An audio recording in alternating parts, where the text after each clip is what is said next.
Καλησπέρα. Είμαι 25 χρονών, με λένε Μάριο και θέλω να σου πω πώς θα βλέπεις ένα 25χρονο.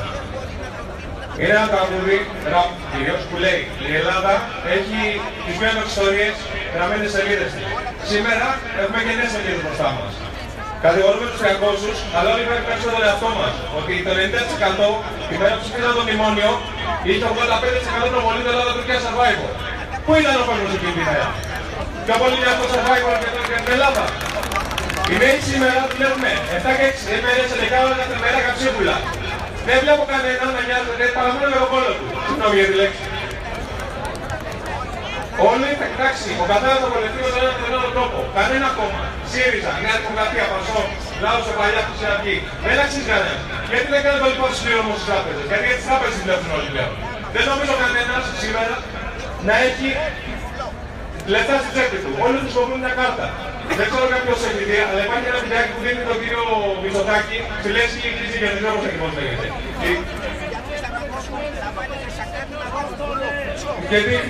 Γιατί να τελειώσει? Συγγνώμη κιόλας. Δεν είναι κάτι.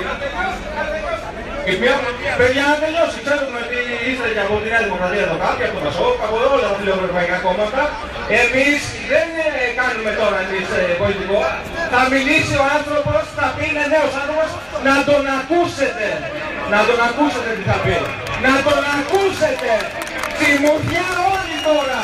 Στη μουδιά όλοι μιλάει ένας νέος άνθρωπος. Λοιπόν, ένα από τα θέματα ήταν η προώθηση του πλαστικού χρήματος. Ξέρετε το πλαστικό χρήμα? Είναι οι κάρτες. Όλοι θέλουν πλέον και να πάνε στο ATM, βαριούνται. Γιατί να μην υπάρχει ρευστότητα? Για να περνάνε όλα μέσα από έναν υπολογιστή. Ο κύριος εδώ μου πήγε στις νομοσιολογίες. Ποιες είναι νομοσιολογίες? Είναι πραγματικότητα. Γιατί να μετρήσετε? Παρακαλώ. Γιατί να μετρήσετε? Γιατί να μετρήσετε? Δεν μιλάω κομματικά, αντικομματικά μιλάω. Μιλάω αντικομματικά. Δεν υποστηρίζω κανένα κόμμα. Υποστηρίζω την Ελλάδα. Γιατί στην Ελλάδα σήμερα, άμα πεις ότι είσαι Έλληνας, γιατί άμα πεις ότι είσαι Έλληνας στην Ελλάδα,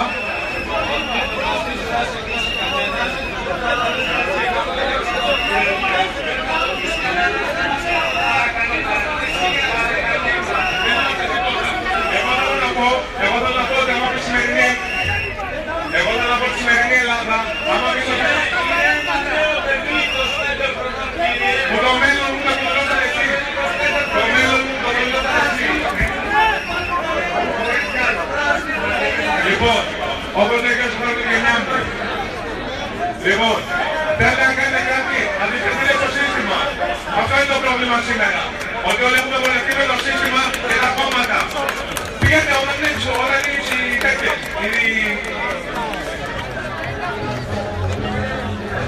Όταν είναι εκλογές. Υπάρχει συνταγματικός νόμος που λέει ότι άμα κάποιο κόμμα δεν έχει πλειοψηφία, αναιρείται από το δικαίωμα να ψηφιστεί. Γιατί κάτι δεν βολεύεται? Γιατί στη Νέα Δημοκρατία, στο ΠΑΣΟΚ, στο ΣΥΑΤ, στο ΣΥΡΙΖΑ, στο ΛΑΟΣ, στο οποιοδήποτε κόμμα παλιά, κάποιος θα βάλει κάποιον μέσα κάπου και όλοι έτσι γίνεται. Και όλοι λέει, κοιτάξτε τον εαυτό μας και τους Ιταλούς μας, γιατί όλοι εμείς θέμε. Δεν μας θέλουμε να πει μόνο αυτοί. Αυτό εμείς